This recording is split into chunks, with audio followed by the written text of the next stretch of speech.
Hi hello నమస్తే welcome to our channel TG TV వార్తా కథనాలపై విశ్లేషణ కార్యక్రమం మార్నింగ్ న్యూస్కు స్వాగతం. నేను మీ జర్నలిస్ట్ సత్య.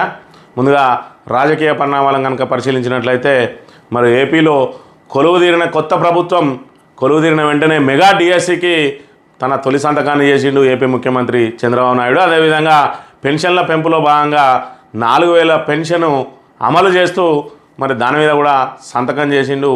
ఈ విధంగా 5 రకాల మరి హామీల మీద సంతకాలు చేసిన పరిస్థితి. ఇక్కడ తెలంగాణకు చూసుకున్నట్టయితే మెగా డిఎస్సి ఊసే లేదు ఇప్పటి వరకు కూడా. ఏదైతే ఉద్యోగులకు ప్రమోషన్లు ఇచ్చిన తర్వాతనే ఖాళీలను బట్టి మేము ఇక్కడ డిఎస్సి వేస్తానని చెప్తున్న పరిస్థితి. అక్కడ ఏపీకును ఇక్కడికి చూసుకున్నట్లయితే మరి పెన్షన్ల కోసం కూడా తెలంగాణలో ఎదురు చూస్తున్నప్పుడు కూడా దాని ఊసలేని పరిస్థితిని మనం గమనించవచ్చు. 5 గ్యారంటీలను అమలు చేసినామని చెప్పుకునే రేవంత్ రెడ్డి అందులో మరి నేరుగా లబ్ధి జరిగే ఏ హామీని కూడా ఇప్పటి వరకు అమలు జరగలేదు. ఇందిరమ్మ ఇండ్లు అని చెప్పి అట్టహాసంగా ప్రారంభించిండు కోడ్.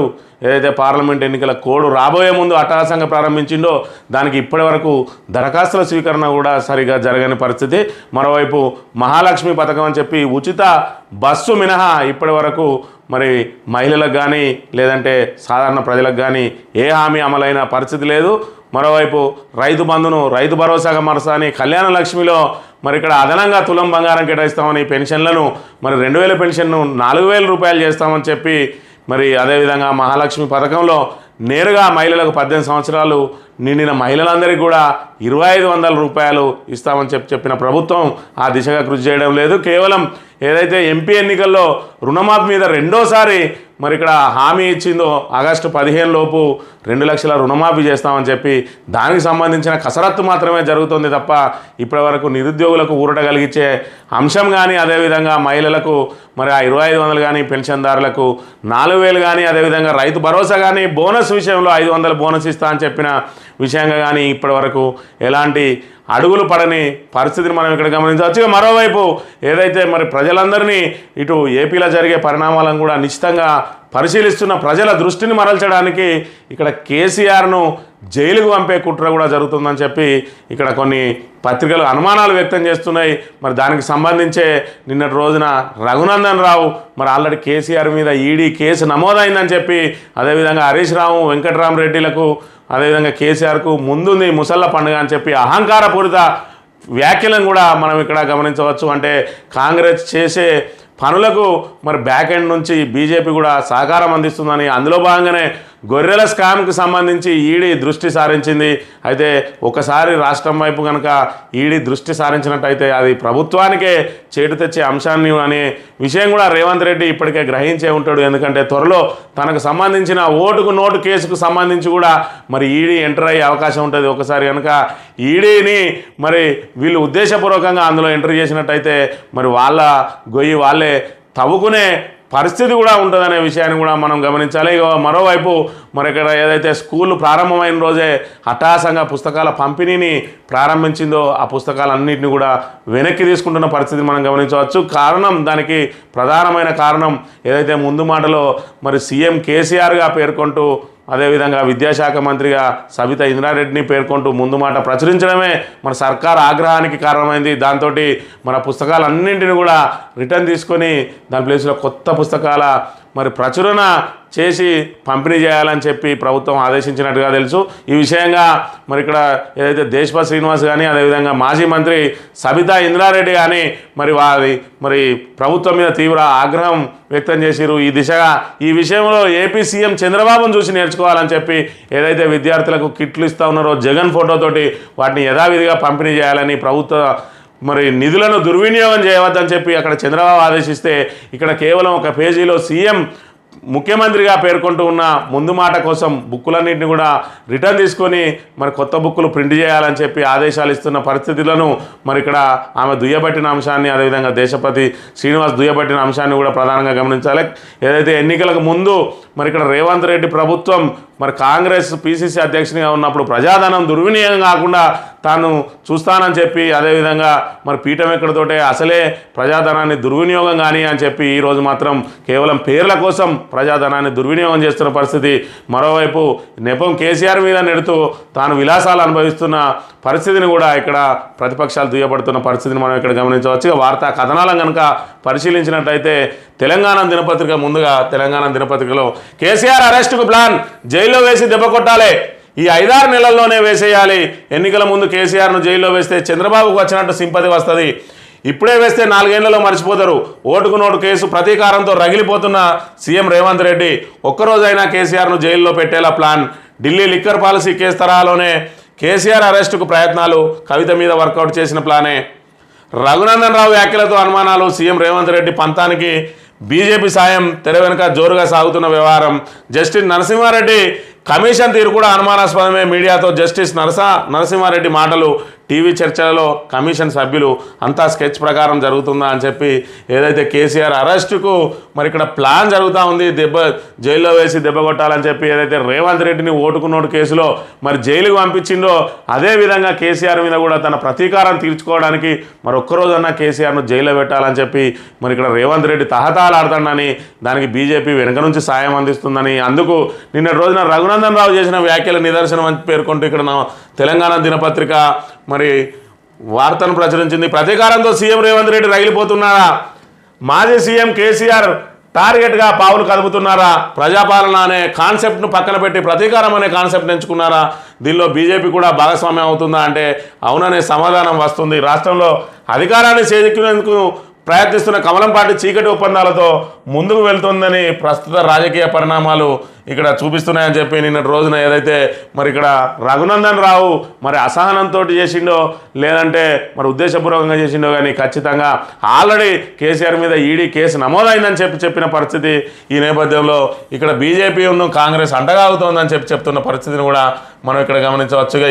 ఏదైతే ఈవీఎంలకు సంబంధించి మరి ప్రధానంగా వార్తను ప్రచురించింది. ఈవీఎంల గుట్టు విప్పేది ఎవరు, పోలైన ఓట్లకు లెక్కించిన ఓట్లకు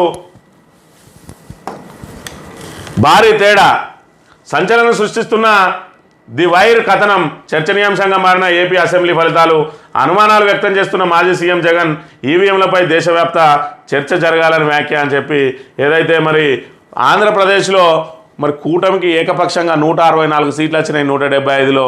మరి ఏదైతే ప్రభుత్వం ఏర్పాటు చేసిందో వైసీపీ ప్రభుత్వం, దానికి కేవలం 11 స్థానాలే వచ్చినాం. దీని మీద జగన్ ఆ రోజు మాట్లాడుతూ మరి ఇన్ని సంక్షేమ పథకాలు అమలు చేసినాం, ఇంటింటికి మరి లబ్ధి జరిగింది, ఈ 11 సీట్లే వచ్చినాయంటే మాకేదో మరి దీని మీద అనుమానం ఉంది, మరి దానికి తగ్గ ఆధారాలు మా దగ్గర లేవు కానీ అనుమానం మాత్రం ఉన్నది అని చెప్పిన పరిస్థితులలో మరి అక్కడ ఏదైతే పోలైన ఓట్లు ఇన్ని అని చెప్పి ఈసీ ప్రకటించిందో అందులో మరి ఇక్కడ లెక్కించిన ఓట్లు అంతకంటే ఎక్కువ ఉన్నాయి. దాని ఆధారాలతో సహా ది వైర్ అనే మరి ఏదైతే వెబ్సైట్ వెబ్ న్యూస్ సంస్థ మరి ఇక్కడ దీన్ని ఆధారాలతో సహా ప్రచురించింది. దానికి సంబంధించిన ఆధారాలతో సహా ఈసీకి కూడా లేఖ రాసింది. అయినప్పటికీ ఈసీ నుంచి సమాధానం లేదు. మరోవైపు సుప్రీంకోర్టులో కూడా కేసు దాఖలైంది ఈవీఎంల మీద. మరి ఈవీఎంలు కాకుండా బ్యాలెట్ తోటే మరి ఎన్నికలు నిర్వహించాలని, అయినప్పటికీ కూడా సుప్రీంకోర్టు మనం ఇంకా ముందుకెళ్దామా వెనక్కి వెళ్దామా, ఈవీఎంల మీద ఎలాంటి అపోహలు వద్దు అని చెప్పిన పరిస్థితి.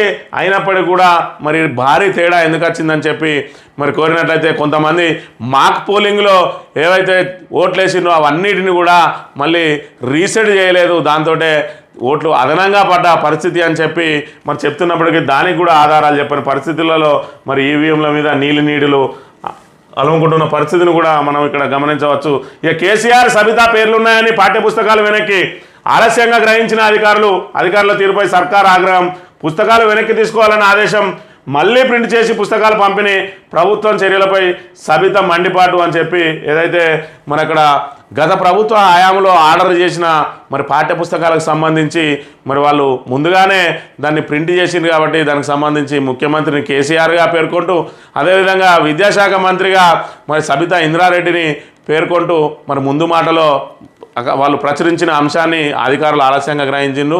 ఎవరైతే శ్రీహరి ఎమ్మెల్యే ఉన్నాడో ఆయన చూసి ఇదేం పద్ధతి అని చెప్పి ప్రశ్నించడం మరి అది పేపర్లలో వైరల్గా మారింది. దాంతో మరి ఇక్కడ ప్రభుత్వం సీరియస్గా స్పందించింది. ఏవైతే పాఠ్యపుస్తకాలు పంపిణీ చేస్తూ ఉన్నారో అవన్నింటినీ కూడా విద్యార్థుల నుంచి రిటర్న్ తీసుకొని వాటన్నిటిని కూడా మళ్ళీ వెనక్కి తీసుకొచ్చి కొత్త పాఠ్యపుస్తకాలు ప్రింట్ చేయాలని చెప్పి ఆదేశాలు ఇచ్చిండు.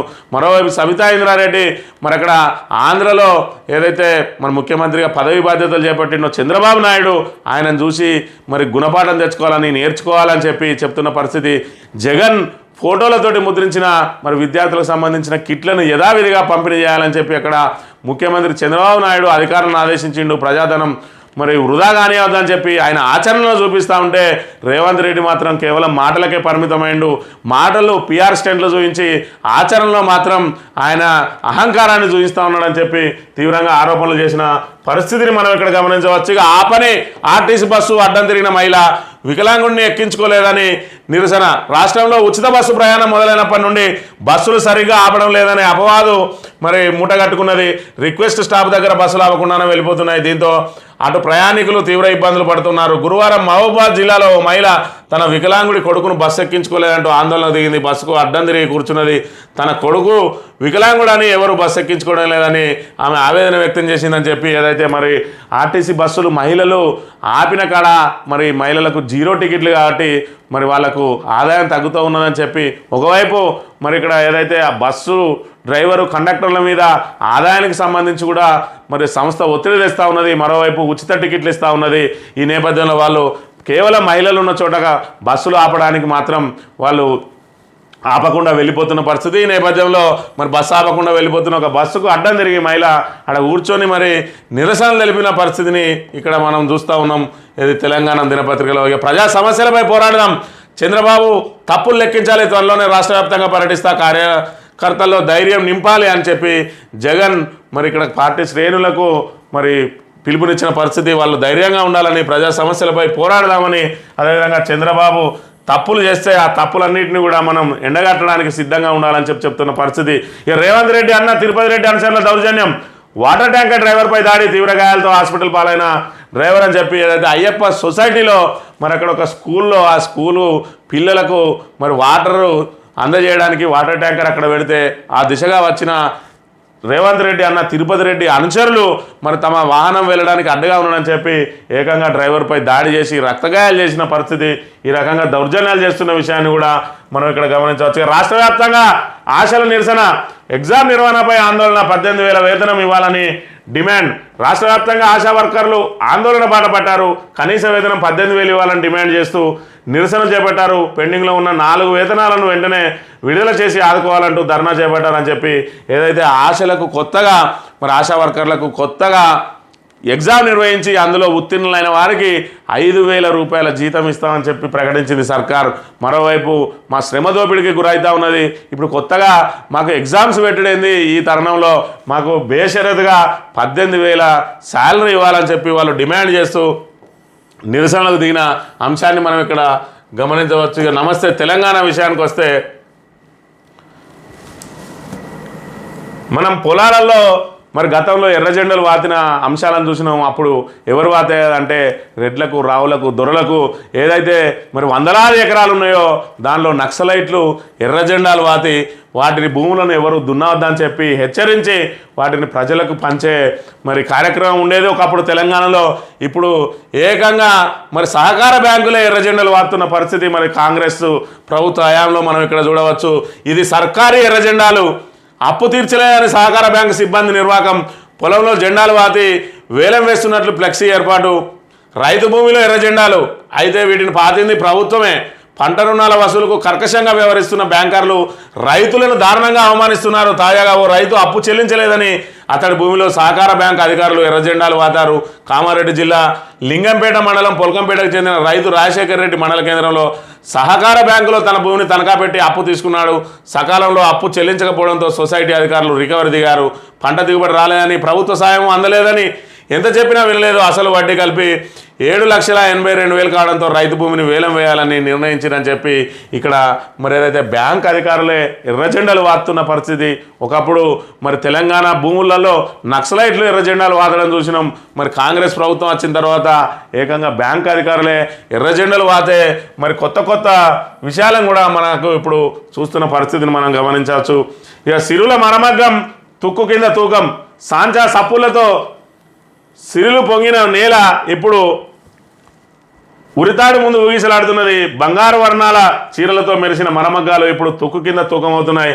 కేసీఆర్ ప్రభుత్వం ఇచ్చిన బతుకమ్మ చీరల ఆటలతో జరిపోగై నవ్విన నేతన్న ఇప్పుడు ఆదుకునేవారు లేక రోడ్డున పడ్డాడు. ఏటా 350 కోట్ల విలువైన వస్త్ర ఆటలతో చేతినిండా పనితో వెలిగిన సిరిసిల్లో ఇప్పుడు 30,000 సాంచాలు మూలబడ్డాయి. ఇనుప సామాన్ల షాపునకు తరలిపోతున్నాయి. ఇప్పటికే 500 సాంచాలు స్క్రాప్ కింద అమ్మేశారు సిరిసిల్లలో. ఇప్పుడు ఇది రోజు కనిపిస్తున్న దృశ్యం బతికి చెడిన చేనేత పరిశ్రమ దుస్థితికి నిలువెత్తు సాక్ష్యం అని చెప్పి మరి ఏదైతే గత ప్రభుత్వ హయాంలో చేనేత కార్మికులను ఆదుకునే కార్యక్రమంలో భాగంగా మరి బతుకమ్మ చీరలు ఏవైతే ప్రజలకు పంపిణీ చేస్తారో, అదేవిధంగా క్రిస్మస్ మరి కానుకలు, అదేవిధంగా రంజాన్ కానుకలు ఏ విధంగా అయితే మరి ప్రజలకు మరి పంపిణీ చేస్తూ ఉన్నారో అవన్నిటిని కూడా చేనేత మరి కార్మికులకు ఆర్డర్లు ఇవ్వడంతో మరి 350 కోట్లకు పైగా ఆర్డర్లు ఇస్తే ఇక్కడ 30,000 సాంచాలు కలకలలాడినాయి. చేతి నిండా పని దొరికింది. వాళ్ళందరూ కూడా మరి ఏదైతే ఉరిసిల్లగా ఉన్న చేనేత కార్మికుల నిలయాన్ని దాన్ని సిరిసిల్లగా తిరిగి మార్చింది అప్పటి ప్రభుత్వం. తిరిగి కాంగ్రెస్ ప్రభుత్వం రావడంతో వాళ్ళ ఆర్డర్లన్నీ రద్దు చేయడంతో మళ్ళీ ఉరిసిల్లగా మారుతున్న పరిస్థితి. ఉన్న సాంచాలన్నింటినీ కూడా స్క్రాప్ కమ్ముకొని మరి అప్పులు కట్టుకుంటున్న పరిస్థితికి సంబంధించి వాళ్ళ దీనావస్థకు సంబంధించిన అంశాన్ని ఇక్కడ ప్రధానంగా ప్రచురించింది నమస్తే తెలంగాణ దినపత్రిక. ఇక భవిష్యత్తుకు రోడ్ మ్యాప్, త్వరలో బీఆర్ఎస్ విస్తృత స్థాయి సమావేశం, పార్టీ కార్యాచరణపై అధినేత కేసీఆర్ సుదీర్ఘ కసరత్తు, పార్టీయేతర ప్రముఖులతో సమాలోచనలు, కార్యకర్తలు, అనుబంధ సంఘాలకు శిక్షణ శిబిరాలని చెప్పి మరి ఏదైతే బీఆర్ఎస్ ఇటు అసెంబ్లీ ఎన్నికలలో మరి కేవలం 39 సీట్లకే పరిమితమైంది.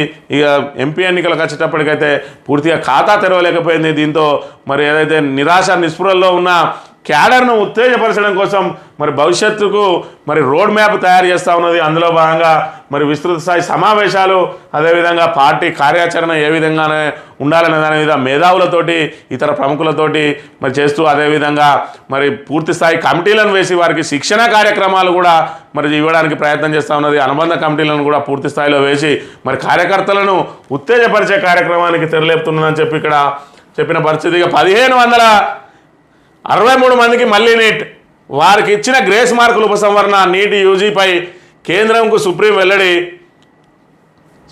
కేంద్రం వెల్లడి, లీక్పై ఆధారాలు లేవు. కేంద్ర మంత్రి ప్రధాన్ సుప్రీం పర్యవేక్షణలో విచారించాలి విపక్షం అని చెప్పి ఏదైతే 1563 మందికి మరి గ్రేస్ మార్కులు కలపడంతో ర్యాంకులన్నీ తారుమారైనాయని చెప్పి ఏదైతే చెప్పినో ఆ 1563 మందికి కలిపిన గ్రేస్ మార్కులను ఉపసంహరించుకుంటున్నామని, తిరిగి వాళ్లకు ర్యాంకులు కేటాయిస్తున్నామని చెప్పి ఇక్కడ కేంద్రం సుప్రీంకోర్టుకు వివరించింది. దానిలో భాగంగా మరి ర్యాంకులన్నీ కూడా తారుమారయ్యే అవకాశం ఉన్నది. మరోవైపు ఈ 1563 మంది ఎవరైతే ఉన్నారో అవసరమైతే మరి గ్రేస్ మార్క్ తొలగించిన తర్వాత వచ్చిన ర్యాంకుతో అయినా మీరు మరి ఏదైతే కౌన్సిలింగ్ హాజరు కావచ్చు, లేదంటే మళ్ళీ వీళ్లకు 1563 మందికి మళ్ళీ ఎగ్జామ్ రాయడానికి అవకాశం కల్పిస్తాం. ఒకవేళ ఎగ్జామ్ రాయడానికి కనుక మొగ్గినట్టయితే కొత్తగా వచ్చే ర్యాంకు వాళ్ళు పరిగణించాల్సిన అవసరం ఉంటుంది. మరి పాత ర్యాంకుతో సంబంధం లేకుండా కొత్తగా వెళ్ళాలనుకుంటే వెళ్ళవచ్చు, లేదంటే అదే ఏదైతే సవరించిన మార్కులతోటే మీరు కౌన్సిలింగ్కి వెళ్ళవచ్చు అని చెప్పి కూడా 2 ఆప్షన్లు ఇచ్చిన పరిస్థితి. మరోవైపు విపక్షం అయితే పూర్తిగా సుప్రీంకోర్టు మరి పర్యవేక్షణలో విచారించాలి, ఇందులో భారీగా అవకతవకలు జరిగినాయని చెప్పి ఆరోపిస్తున్న పరిస్థితిని మనం ఇక్కడ గమనించవచ్చు. ఇక రుణమాఫీ కొందరికే, షరతులు కోతలు విధించే యోచనలో కాంగ్రెస్ సర్కార్. పీఎం కిసాన్ నిబంధనలను రుద్దితే సగం మందికి రానట్టే. ఇదే జరిగితే 37 లక్షల మంది అన్నదాతలు పథకానికి దూరం. ప్రభుత్వ ప్రైవేటు ఉద్యోగులు ఐటీ రిటర్న్ దాఖలు చేసేవారు రుణమాఫీకి దూరమయ్యే అవకాశం. ఎన్నికల సమయంలో అందరికీ ఇస్తామని హామీ, ఇప్పుడేమో నిబంధనలు మార్చి కోత పెట్టే యత్నం. హామీల భారం మోయలేక కొర్రీలు పెట్టే పనిలో అని చెప్పి రైతులకు 2 లక్షల వరకు రుణమాఫీ చేస్తామంటూ ఎన్నికలకు ముందు కాంగ్రెస్ హామీ ఇచ్చింది.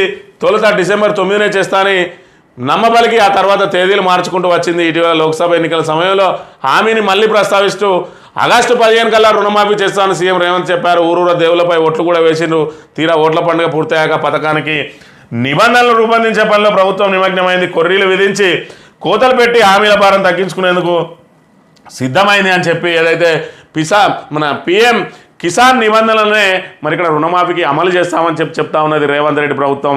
అదే కనుక అమలైనట్టయితే మరి ఇక్కడ ఖచ్చితంగా మరి భారీ సంఖ్యలో లబ్ధిదారుల సంఖ్య తగ్గే అవకాశం ఉంటుంది. అంటే కేవలం ఈ భారం తగ్గించడం కోసం మరి ఏదైతే దేవుల మీద ఓట్లేసిండు రేవంత్ రెడ్డి, మరి ఎన్నికల ముందేమో అందరికీ 2 లక్షల రుణమాఫీ చేస్తా అన్నాడు. ఈరోజు మాత్రం ప్రభుత్వ ఉద్యోగాలు చేసేవాళ్ళు, ప్రైవేట్ ఉద్యోగాలు చేసేవాళ్ళు, ఐటీ రిటర్న్ దాఖలు చేసేవారు కూడా మరి వాళ్ళు ఎవరిని కూడా రుణమాఫీ వాళ్ళకు అమలు చేయమని చెప్తున్నారు. ఈ రోజుల్లో ఖచ్చితంగా ప్రతి ఒక్కరు కూడా మరి ఇక్కడ ఐటీ రిటర్న్లు దాఖలు చేస్తున్న పరిస్థితిని మనం గమనించవచ్చు. ఈ నేపథ్యంలో మరి 37 లక్షల మంది ఇక్కడ మరి అన్నదాతలు పథకానికి దూరం అవుతారు. అంటే తక్కువ మరొక 5-6 లక్షల మంది మాత్రమే లబ్ధిదారులుగా ఎంపికయ్యే అవకాశం ఉన్నదని చెప్పి కూడా చెప్తున్న పరిస్థితిని మనం ఇక్కడ గమనించవచ్చు. ఇక గొర్రెల పథకంపై ఈడీఆరా కేసుల వివరాలు కావాలంటూ పశుసంవర్ధక శాఖకు లేక అన్ని ఆరోపణలే ఆధారాలేవి రాజకీయ కక్ష సాధింపులో భాగమేనంటూ విమర్శలు అని చెప్పి మరి ఇక్కడ ఏదైతే రాష్ట్రంలో ఈడీ అడుగు పెట్టాలని ఎదురు చూస్తూ ఉన్నది, అందులో భాగంగా ఎక్కడ అవకాశం దొరికితే అక్కడ ఈడీ దృష్టి సారిస్తున్నది. రేపు రాబోయే రోజులలో ఏదైతే జూలై 24న రేవంత్ రెడ్డికి సంబంధించి ఓటుకు నోటు కేసు ఏదైతే విచారణ జరగనున్నదో మరి ఏకాఏకి దాని మీదనే మరి ఏలు పెడితే మరి ఇబ్బంది అయ్యే అవకాశం ఉంటుంది, విమర్శల పాలయ్యే అవకాశం ఉంటాయి. కాబట్టి మరి దానికంటే ముందే ఎక్స్పెరిమెంట్గా ఇక్కడ గొర్రెల పథకం మీద ఈడీ దృష్టి సారించినట్టుగా మనం భావించవచ్చు. మరి గొర్రెల పథకంలో భారీగా మరి అవకతవకలు జరిగిన 700 కోట్లు మరి ఇక్కడ ఏదైతే పక్కదారి పట్టినాయని చెప్పి ప్రభుత్వం లీకులు ఇచ్చిందో దాని మీద ఈడీ మాకు అవకాశం ఇవ్వాలి, దానికి సంబంధించిన వివరాలన్నీ ఇవ్వాలని చెప్పి కోరిన పరిస్థితిని మనం ఇక్కడ గమనించవచ్చు. ఇక సాక్షి దినపత్రిక విషయానికి వస్తే బిగుస్తున్న గొర్రెల వచ్చు కుంభకోణంలో ప్రజాప్రతినిధులు కేంద్రంగా దర్యాప్తు, ఏసీబీతో పాటు రంగంలోకి ఈడీ మనీ లాండరింగ్ అంశంపై కేసు నమోదు. ఏసీబీ కేసు ఆధారంగా ఈసీఐఆర్ సమగ్ర సమాచారం కోరుతూ గొర్రెల మేకల అభివృద్ధి సహకార సంస్థ ఎండీకి లేక అత్యవసరంగా పరిగణించి అందజేయాలంటూ సూచన. ఇప్పటికే 9 మంది అరెస్టు. పరారీలో ఉన్న కాంట్రాక్టర్లు దొరికితే కొత్త కోణాలు వెలుగులోకి.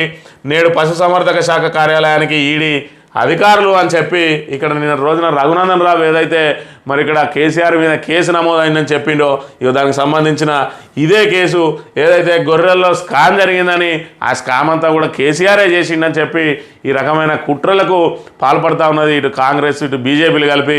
కానీ రేవంత్ రెడ్డి సంబరపడినంత ఈజీ కాదు.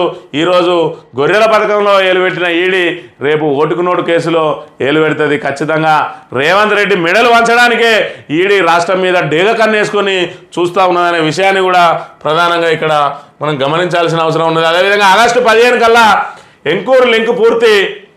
1,20,000 ఎకరాలకు గోదావరి జిల్లాలో డిప్యూటీ సీఎం పట్టి వెల్లడి. లింకుకు రాజీవ్ కెనాల్గా నామకరణం. సీతారామ ప్రాజెక్టు పురోగతికి పరిశీలన సమీక్ష అని చెప్పి మరి ఆగస్టు 15 కల్లా ఏంకూరు లింక్ పూర్తి చేసి 1,20,000 ఎకరాలకు మరి గోదావరి జిల్లాలు అందజేయనున్నట్టు చెప్తా ఉన్నారు. మరి ఈ రకంగా ఏదైతే సీతారామ ప్రాజెక్టును ప్రారంభించింది ఎవరు, మరి తెలంగాణకు సంబంధించిన ఎవరైతే ఉద్యమకారులో లేకపోతే తెలంగాణ వాళ్ళ పేర్లు పెట్టకుండా మళ్ళీ ఇందిరా రాజీవుల పేర్లతోటే కాంగ్రెస్ ముందుకొస్తున్న పరిస్థితిని మనం గమనించవచ్చు. సీతారామ ప్రాజెక్టులో మీ ప్రాతినిధ్యం ఎంత, మీరు ఏం చేసింది సీతారామ ప్రాజెక్టు కోసం, దాని నుంచి మరి కాంగ్రెస్ గత ప్రభుత్వాలు ఏమిచ్చినాయి, మరి ఇప్పుడు వచ్చిన ప్రభుత్వం ఏం చేస్తున్నా అనేది లేకుండా మరి రాజీవ్ కెనాల్గా నామకరణం చేస్తామని చెప్పి ప్రకటించుకున్న పరిస్థితి. ఎవరికి వాళ్ళే ఇక్కడ కాంగ్రెస్ అధిష్టానం మెప్పు పొందడానికి ప్రయత్నాలు చేస్తున్న పరిస్థితిని కూడా మనం ఇక్కడ గమనించవచ్చు. ఇక నిన్నటి రోజున మరి ఇక్కడ మన తెలంగాణకు సంబంధించి ముఖ్యంగా మన ఉమ్మడి కరీంనగర్ సంబంధించి బండి సంజయ్ కుమార్ ఇక్కడ ప్రధాన ఏదైతే హోంమంత్రి సహాయ మంత్రిగా కేంద్ర హోంశాఖ సహాయ మంత్రిగా అదేవిధంగా కిషన్ రెడ్డి బొగ్గు గనుల శాఖ మంత్రిగా నిన్నటి రోజున వాళ్ళు ఛార్జ్ తీసుకున్న అంశాన్ని ఇక్కడ ప్రధానంగా ప్రచురించింది. కొలువుదీరిన కేంద్ర మంత్రులు బాధ్యతలు స్వీకరించిన కిషన్ రెడ్డి బండి సంజయ్ ఖనిజాలు వెలికితీసి ఉపాధి పెంచేందుకు కృషి చేస్తా అంటున్న కిషన్ రెడ్డి నిరాడంబరంగా బాధ్యతలు స్వీకరించిన బండి సంజయ్ భద్రతా కారణాల రీత్యా లోపలికి ఎవరిని అనుమతించిన అధికారులు చెప్పి నిన్నటి రోజున వీళ్ళు ఏదైతే పదవి మరి స్వీకరించిందో వాళ్ళ పదవులను దానికి సంబంధించిన అంశాన్ని ప్రధానంగా ప్రచురించింది. ఇక నిబ్బరంతో నిలబడదామని చెప్పి మరి వైఎస్ఆర్సీపీ శ్రేణులకు పిలుపునిస్తున్నాడు జగన్. దానికి సంబంధించి ఇక కాళేశ్వరం ప్రాజెక్టుకు సంబంధించిన అంశాన్ని కనుక మనం గమనించినట్టయితే ఇందులో మరి వీళ్ళు ఇచ్చిన లీకుల ప్రకారమే నిరంతరం గరిష్ట నిల్వలతోనే నష్టం జరిగింది, దీనిలో ఎలాంటి అవకతవకలు జరగలేదన్నట్టుగా మరి ప్రధానంగా నిన్న లీక్ వచ్చింది. కాళేశ్వరం బరాజులపై జస్టిస్ చంద్రఘోష్ కమిషన్కు నిపుణుల కమిటీ వివరణ. నిర్మాణం జరిగినప్పటి నుంచి బరాజులను పూర్తిగా నింపారు, నీటి ఒత్తిడి పెరిగిపోయి బుంగలు ఏర్పడ్డాయి, వాటిని సకాలంలో పూడ్చక నష్టానికి దారితీశాయని వెల్లడి. దీనిపై 2 వారాల్లో మధ్యంతర నివేదికలు ఇవ్వాలన్న కమిషన్. త్వరలో బహిరంగ విచారణ తనిఖీలు. మరి ఇక్కడ కొండను తవ్వి ఎలుకను పట్టడానికి రేవంత్ రెడ్డి చేస్తున్న ప్రయత్నాలు ఏవి కూడా ఫలించడం లేదని చెప్పి మనం ఇక్కడ గమనించవచ్చు. ఏదైతే ఇంజనీరింగ్లో మరి కొత్తగా ఏర్పడ్డ ప్రాజెక్టుకు సంబంధించి నిర్వహణ లోపాలు నిర్మాణ లోపం అనేది ఇక్కడ లేదు, నిర్వహణ లోపం మాత్రమే ఉన్నది. ఆ నిర్వహణ లోపాలకు సంబంధించి మరి నీటిపారుదల శాఖ అధికారులకు ఇలాంటి ఏదైతే బ్యారేజ్ల మీద మరి వాళ్ళకి ఇప్పటి వరకు అనుభవం లేకపోవడంతో ఇవన్నీ అనుభవాలుగా మారినాయనే అంశాన్ని కూడా మనం గమనించవచ్చు. నిరంతరం మరి గరిష్ట నిల్వలు ఉండడంతో బుంగలు పడ్డాయి తప్ప దీనిలో మరి ఎలాంటి అవకతవకలు జరగలేదన్నట్టుగా నిన్న వచ్చిన లీకును బట్టి మనం అర్థం చేసుకోవచ్చు. ఇక నీటి గ్రేస్ మార్కులు రద్దు అని చెప్పి మరి నీటు గ్రేస్ మార్కులు కనుక రద్దు చేసినట్టయితే నీట్ ర్యాంకులు కూడా తారుమారు అవుతున్నాయి. 1563 మందికి మళ్ళీ పరీక్షల వల్ల అందరి ర్యాంకుల్లోనూ తేడా ఆందోళన చెందుతున్న ర్యాంకర్లు ఇప్పటికే రావాల్సిన రాష్ట్ర స్థాయి ర్యాంకులు మరింత ఆలస్యం. కాళోజీ నారాయణరావు ఆరోగ్య విశ్వవిద్యాలయ వర్గాల వెల్లడి అని చెప్పి ఏదైతే 1563 మందికి మరి ఇక్కడ గ్రేస్ మార్కులు రద్దు చేయడంతో మరి వాళ్ళకు 1563 మందికి కలిపింది కాబట్టి మరి వాళ్లకు మళ్ళీ పరీక్ష రాయడానికి కూడా అవకాశం కల్పించింది. ఈ 1563 మందిలో మరి 10 మంది పరీక్ష రాయడానికి వెళ్ళినా కూడా అందరి ర్యాంకులు తారుమారయ్యే అవకాశం ఉంటుంది. దాంతో మరి ఇక్కడ మళ్ళీ ర్యాంకుల ఏదైతే రాష్ట్ర స్థాయి ర్యాంకులు ఇంకా మరి వివరించలేదు, వెల్లడించలేదు, అవి కూడా మరింత ఆలస్యమయ్యే అవకాశం ఉంటుందని చెప్పి దానికి సంబంధించిన వార్తను ప్రచురించింది సాక్షి దినపత్రిక. ఆంధ్రజ్యోతి విషయానికి వస్తే 5 సంతకాల సంబరం. ఏపీలో తొలి రోజునే 5 కీలక హామీల అమలు. సీఎంగా బాధ్యతలు స్వీకరించిన బాబు మెగా డిఎస్సిపై తొలి సంతకం. 16,347 టీచర్ పోస్టుల భర్తీకి నిర్ణయం. ల్యాండ్ టైటిల్ రద్దుపై రెండో సంతకం. పేదల పింఛన్ 4,000పై మూడోది. 4వ సంతకం. స్కిల్ సెన్సెస్పై అన్న క్యాంటీన్ల పునరుద్ధరణపై 5వది అని చెప్పి ఏదైతే మరి ఇక్కడ ఏపీలో కొత్త ప్రభుత్వం కొలువు తీరిన వెంటనే ఇక్కడ 2 ప్రధాన అంశాల మీద ఆయన సంతకాలు చేసినట్టుగా గమనించవచ్చు. మిగతాది ల్యాండ్ టైటిలింగ్ యాక్ట్ అనేది మరి ఆంధ్రలో తీవ్ర వ్యతిరేకత వచ్చింది, మరి దాని మీద ఒకటి. అదేవిధంగా అన్న క్యాంటీన్లో రెండోది. మరి దీనికి సంబంధించి చూసుకున్నట్టయితే స్కిల్ సెన్సెస్పై మూడోది అన్నట్టుగా ఈ మూడింటి విడిచిపెడితే ప్రధానంగా ఏదైతే మెగా డిఎస్సికి సంబంధించి మేము అధికారంలోకి రాగానే మెగా డిఎస్సి ఇస్తామని చెప్పి మరి అనుకున్నట్టుగానే రాగానే ఇక్కడ మెగా డిఎస్సి 16,347 టీచర్ పోస్టులకు తొలి సంతకం చేసిండు. అదేవిధంగా రెండోది పెన్షన్ల పెంపు ఏదైతే చేస్తామని చెప్పి మరి పెన్షన్దారులకు మరి ఇక్కడ మన దగ్గరికి చూసుకుంటే ఆసరా లబ్ధిదారులు ఎలా అయితే ఉన్నారో అక్కడ ఆసరా పెన్షన్దారులకు వాళ్ళకు పెన్షన్ పెంపు చేస్తూ వెంటనే అమల్లోకి వచ్చేలా ఇక్కడ సంతకం చేసిండు. మన తెలంగాణలో చూసుకున్నట్టయితే మరి 30,000 ఉద్యోగాలు ఇచ్చినా అని చెప్పి రేవంత్ రెడ్డి పదే చెప్పుకుంటూ ఉన్నాడు. గత ప్రభుత్వ హయాంలో మరి పూర్తి స్థాయిలో అన్ని రకాల మరి పోటీ పరీక్షలు నిర్వహించి కేవలం నియామక పత్రాలు మరి కోడ్ రూపంలో కొన్ని కోర్టుల కేసులతో ఆగినాయో అవన్నిటినీ ఒకటి తర్వాత ఒకటి ఇస్తూ 30,000 ఉద్యోగాలు నేనే ఇచ్చినా అని చెప్పుకుంటా ఉన్నాడు రేవంత్ రెడ్డి. మరి దీనికి నోటిఫికేషన్ ఎప్పుడు వేసినావు, పరీక్షలు ఎప్పుడు నిర్వహించినావు, ఆ తర్వాత నియామక పత్రాలు ఎప్పుడు ఇస్తున్నావు అనే దానికి జవాబులు లేవు. కేవలం మరి వాటిని మరి దాటవేసే ప్రయత్నాలు మరి గట్టిగా మాట్లాడి మేమే వేసినాం అని చెప్పుకుంటూ ఇక్కడ పబ్బం గడుపుతూ ఉన్నాడు. అదేవిధంగా పెన్షన్దారులు ఎదురు చూస్తూ ఉన్నారు. డిసెంబర్ 9న నేను రాగానే 4,000 ఇస్తా అన్నాడు. మరి ఇక్కడ ఆ 2016 ఇచ్చేది కేసీఆర్ ప్రభుత్వం మీది 16 రూపాయలు కూడా కోసి ఇప్పుడు 2,000 మాత్రమే ఇస్తున్న పరిస్థితి. అలా గురువు చంద్రబాబును చూసైనా ఇప్పటికైనా రేవంత్ రెడ్డి మరి ఆ పెన్షన్ కోసం ఎదురు చూస్తున్న ముసలి ప్రాణాలకు మరి భరోసా కల్పించాల్సిన అవసరం ఉన్నది.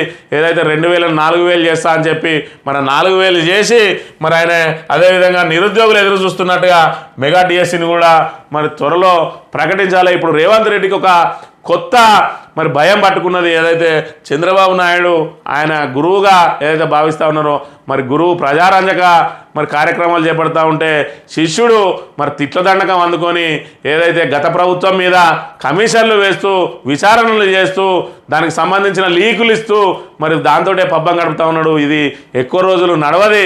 నువ్వు ఏదో 6 నెలల నుంచి అదే స్టంట్లు చేస్తూ ఉన్నావు. మరి ఎలక్షన్ల వేళ కోడ్ ఉన్నది కాబట్టి సరే నీకోసం మరి చూసుకుంటా ఉన్నారు సమయం ఇచ్చి. ఇప్పటికి 6 నెలలు దాటిపోయింది. ఇప్పటికైనా ఇచ్చిన హామీలను కనుక నెరవేర్చినట్టయితే మళ్ళీ వాళ్ళు బండకేసి బాధక తప్పదనే విషయాన్ని కూడా గుర్తుపెట్టుకోవాలి. రుణమాఫీకి 25,000 కోట్లు. పీఎం కిసాన్ మార్గదర్శకాలను పాటిస్తే కావాల్సిన మొత్తం పంట రుణాలు తీసుకున్న 47 లక్షల మందికి మాఫీ చేయాలంటే 35,000 కోట్లు. పీఎం కిసాన్ మార్గదర్శకాల అమలుతో అర్హులకు న్యాయం. సర్కారుపై ఆర్థిక భారం భారీగా తగ్గే అవకాశం ఉందని అంచనా. పీఎం కిసాన్ మార్గదర్శకాలతో అమలుతో అర్హులకు న్యాయమట. ఇది ఎదవరాతలు రాధాకృష్ణ. మరి ఇక్కడ మనదైతే ఒకటి ఉంటుంది, ఏదైతే రాధాకృష్ణ రాతలు ఎట్లుంటాయంటే ఒక గ్లాసులో కనుక సగం నీళ్లుంటే మనం మరి 2 దృష్టిలతో చూడొచ్చు. మరి పాజిటివ్ దృష్టితో చూస్తే సగం నీళ్ళు ఉన్నాయని చెప్తారు, నెగిటివ్ దృష్టితో చూసినట్టయితే మరి సగం ఖాళీ ఉన్నదని చెప్తారు. ఇప్పుడు రాధాకృష్ణ పూర్తి స్థాయిలో బీఆర్ఎస్ ప్రభుత్వం ఉన్నప్పుడు నెగిటివ్ తోటి అది చేసిండు, ఈరోజు ప్రభుత్వానికి వంతపాడే వార్తలు రాస్తా ఉన్న పరిస్థితిని మనం గమనించవచ్చు. ఏదైతే పత్రికలు అనేటి ప్రజలకు అండగా నిలబడాలి, బాధితులకు అండగా నిలబడాలి, ఈ తాబేదార్ పత్రికలు మాత్రం ఖచ్చితంగా ప్రభుత్వానికి మరి ఆ లేచే బిస్కెట్లకు ఆశపడి అండగా నిలుస్తూ ఉన్నది. పిఎం కిసాన్ మార్గదర్శకాల అమలుతో మరి లబ్ధిదారులకు అన్యాయం అని రాయాల్సిన వార్తను అర్హులకు న్యాయం అని రాసిండు. ఇంతకంటే మరి నీచమైన జర్నలిజం, ఎల్లో జర్నలిజం ఎక్కడ ఉంటుంది అనే విషయాన్ని ప్రజలందరూ గమనించాలి. దీనికి 35,000 కోట్లు మరి 25,000 కోట్లను 2 అంకెలు ఇచ్చిండు. పిఎం కిసాన్ కనుక మరి తీసుకున్నట్టయితే 47 లక్షల మందిలో 35 లక్షల మందికి కూడా ఆ పథకం మరి చేజారే అవకాశం ఉన్న విషయాన్ని ఇక్కడ దాచిపెట్టి ప్రజలను డైవర్షన్ చేసే పాలిటిక్స్ చేస్తూ ఉన్నది ఆంధ్రజ్యోతి పత్రిక అనే విషయాన్ని కూడా మనం ఇక్కడ గమనించాలి. ఈనాడు దినపత్రిక విషయానికి వస్తే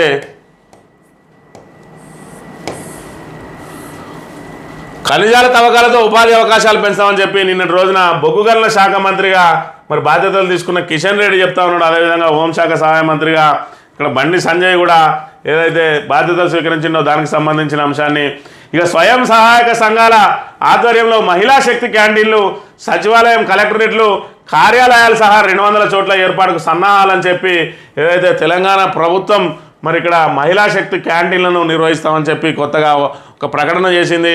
ఏదైతే సచివాలయానికి సంబంధించి కానీ, కలెక్టరేట్లు కానీ, అదేవిధంగా ఏదైతే జన సమూహం ఉన్న చోట ఇక్కడ మహిళా శక్తి క్యాంటీన్లను ఏర్పాటు చేసి మహిళలకు ఉపాధి అవకాశాలు కల్పిస్తామని చెప్పి చెప్తున్న పరిస్థితి.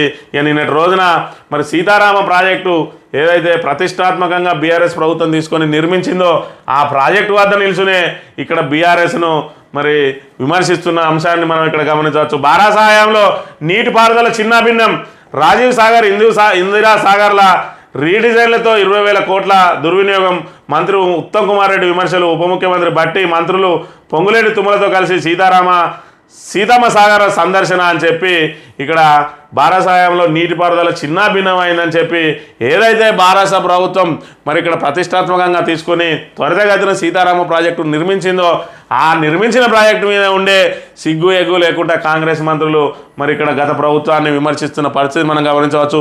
ఇప్పటి వరకు గత ప్రభుత్వం ఆ ప్రాజెక్టులను ఎంత దూరం తీసుకెళ్ళింది, దాటిని త్వరితగతిన పూర్తి చేయడానికి తామేం చర్యలు తీసుకోవాల్సిందో చెప్పాల్సింది పోయి ప్రతి దాంట్లో కూడా గత ప్రభుత్వాన్ని విమర్శించి మరి వీళ్ళు గట్టెక్కే ప్రయత్నం తప్ప ఒక్క విషయంలో కూడా ఇప్పటి వరకు మరి ప్రభుత్వ పరంగా తీసుకున్న నిర్ణయాలు లేవు, కొత్త ప్రాజెక్టులు లేవు, ఉన్న ప్రాజెక్టులను కొనసాగించే మరి ప్రణాళికలు లేవు. ఏదైతే మరి పాత ప్రాజెక్టుల నిర్వహణ సక్రమంగా లేదు, కరెంటు నిర్వహణ సక్రమంగా లేదు, మిషన్ భగీరథ లాంటి పథకాన్ని సక్రమంగా వినియోగించుకొని మరి ఇంటింటికి తాగునీరు అందించే మరి సోయి లేదు తెలంగాణ ప్రభుత్వానికి, మంత్రులకు అనే విషయాన్ని కూడా మనం ఇక్కడ గమనించాలి. గత ప్రభుత్వంలోని బాధ్యులకు పిలుపు, సంబంధాలను వారికి నోటీసులు ఇచ్చే అవకాశం, త్వరలో కార్యాలయంలో బహిరంగ విచారణ, నిపుణులతో జస్టిస్ పీసీ ఘోష్ కమిషన్ భేటీ, ఎక్కువ నీటి నిల్వ వల్లే నష్టాలన్న కమిటీ. మరి ఇక్కడ ఎక్కువ నీటి నిల్వ వల్ల నష్టాలు జరిగితే దీనికి గత ప్రభుత్వంలోని మరి ఏదైతే ప్రజాప్రతినిధులు ఏ విధంగా బాధ్యులు అనేది మరి ప్రభుత్వానికి తెలవాలి, లేదంటే ఇటువంటి తాబేదారు పత్రికలకు తెలవాలి. ఇక్కడ మరి ఇప్పటి వరకు కూడా అవకతవకలు జరిగినట్టు ఒక్క అంశం కూడా ఇక్కడ వెల్లడించలేదు ఆ కమిషన్ కానీ, ఈ తాబేదారు పత్రికలు కానీ. ప్రభుత్వం లీగల్ ఇచ్చే అంశంలో పిలుస్తారు, నోటీసులు ఇస్తారు, అత్తాను తీసుకుపోతారు, వేస్తారు, దీన్ని దొరకబడతారు. ఇవి తప్ప ఇప్పటి వరకు ఈ విషయంలో అవకతవకలు జరిగింది, దీనికి సంబంధించి ఇక్కడ మరి అవినీతి జరిగిందని చెప్పి ఇప్పటివరకు చెప్పలేదు. మరి కాళేశ్వరం ప్రాజెక్టు అది కుంగుబాటుకు కారణం.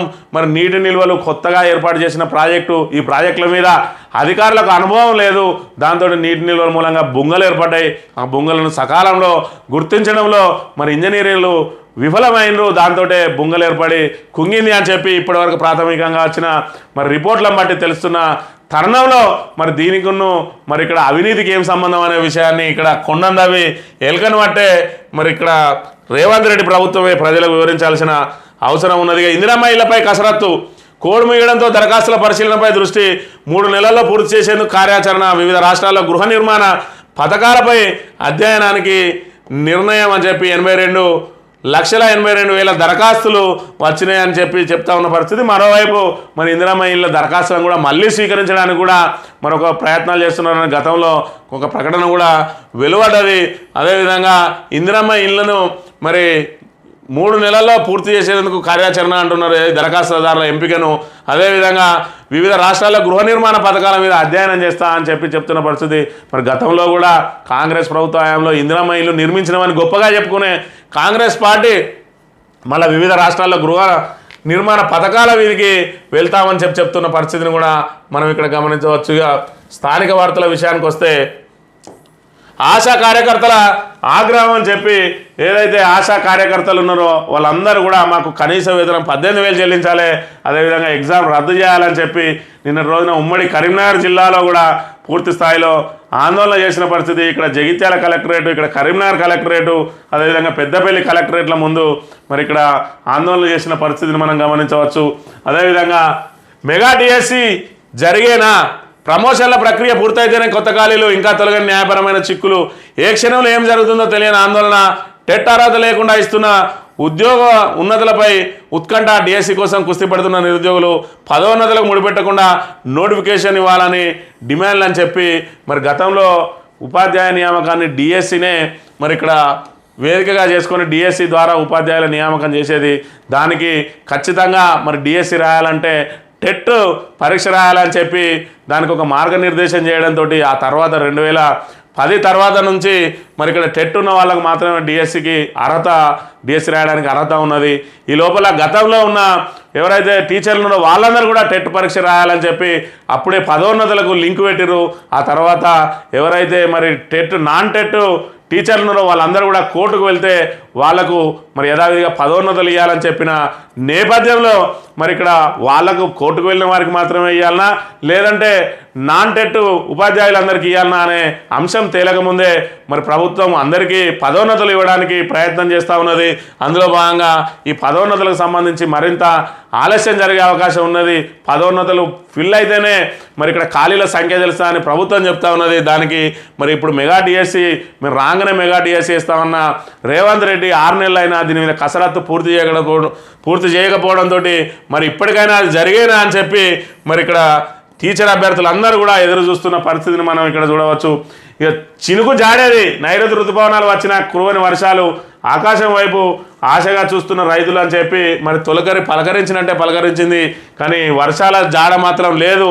దాంతో మరి తమ ఎప్పుడు ఈ పొలాలను దుక్కి దున్నాలని చెప్పి రైతులు ఎదురు చూస్తున్న పరిస్థితి. ఇక మరికొందరు అయితే మరి మన రబీ దృష్టిలో ఉంచుకొని రబీలో ఏదైతే పొలాలు ఎండిపోయినాయో ఖరీఫ్లో కూడా మరి కాలువ నీళ్ళు వచ్చే అవకాశాలు తక్కువగా ఉన్నాయి. ఇప్పటికే నీటి నిల్వలు అన్నీ నిండుకున్నాయి. సరైన వర్షాలు మాత్రం కురువని పక్షంలో మరోవైపు కాళేశ్వరం మరి గేట్లన్నీ ఎత్తేస్తున్న తరుణంలో నీటిని పైకి తోడతారో లేకపోతే బయటికే వదులుతారో అని రైతులు మరి ఆగమ్య గోచరంగా ఉన్నది పరిస్థితి. దాంతో మరి రైతులందరూ కూడా బోర్లు పాత ఏవైతే బావులు ఉన్నాయో అవన్నిటిని కూడా ఇక్కడ మళ్ళీ వాటిని శుద్ధి చేసుకుంటున్న అంశాన్ని కూడా మనం ఇక్కడ ప్రధానంగా గమనించవచ్చు. ఇక జోరుగా గంజాయి దందా, మత్తుకు ఆకర్షితులవుతున్న యువత విద్యార్థులు, జీవితాలు చిన్నభిన్నం, రహస్య ప్రాంతాల్లో కోడ్ భాషల ద్వారా జోరుగా విక్రయాలు, మంత్రి పోలీసులకు పట్టుబడిన యువకులు. ఇక్కడ మంత్రి నియోజకవర్గంలో జోరుగా గంజాయి దందా నడుస్తూ ఉన్నది. నిన్నటి రోజున మరి మంతని పోలీసులు గంజాయి తరలిస్తున్న యువకుని ఇక్కడ అరెస్ట్ చేసిండ్రు. ఈ రకంగా మరి మంత్రిలో అసాంఘిక కార్యకలాపాలు కూడా పెరిగిపోతూ ఉన్నాయి. ఒకవైపు ఇసుక దోపిడీ, మరోవైపు మట్టి దోపిడీ, మరి గుట్టలను ఖమ్మంపల్లి లాంటి చోట గుట్టలను తొలుసుకుపోతా ఉన్నారు, రాళ్ళు తొలుసుకుపోతా ఉన్నారు. అయినా అధికారులు కళ్ళు మూసుకుంటున్న పరిస్థితి. ఈ నేపథ్యంలో ఇక్కడ గంజాయి తరలిస్తున్న యువకులు నిన్న పట్టుబడ్డారు. అంటే ఈ వనరుల దోపిడే కాదు, చివరకు గంజాయి లాంటి మరి మత్తు పదార్థాలు కూడా ఇక్కడ రవాణా జరుగుతున్న అంశాన్ని మనం ప్రధానంగా గమనించాలి. మంత్రిలో పరిస్థితులు ఏ విధంగా ఉన్నాయనే అంశాన్ని మనం ఇక్కడ గమనించవచ్చు. ఇది ఈరోజు మార్నింగ్ న్యూస్. తిరిగి రేపు వెళ్దాం. Thank you very much.